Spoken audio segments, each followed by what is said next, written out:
Tidur ngorok bisa memicu henti napas secara mendadak. Obesitas menjadi salah satu faktor penyebabnya. Loh, kok bisa? Apa hubungannya? Ini kata Dokter Tirta. Ada 3, yang tonsil atau amandelnya itu besar. Kedua, perubahan posisi tidur. Yang ketiga, obesitas. Kenapa? Kenapa bisa berhenti napas? Ketutup apa? Itu bahaya. Kalau dia sekali ketutup 8 detik atau 4 detik, dan ternyata ketutupnya 4 detik nih Kim. Terus dalam waktu 7 jam, dikali aja. Gangguan ini dinamakan sleep apnea. Orang yang terkena gangguan sleep apnea biasanya menunjukkan gejala seperti sering mengantuk, sering capek, dan tidak merasa segar setelah bangun tidur.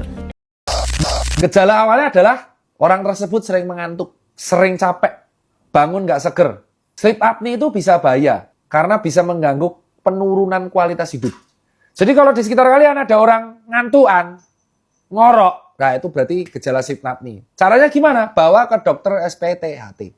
Nah, untuk mencapai kualitas tidur yang baik, kalian harus menjaga beberapa hal tersebut. Ayo rutin periksa mata ke Klinik Mata EDC setiap 6 bulan sampai 1 tahun sekali. Klinik Mata EDC, solusi mata sehat.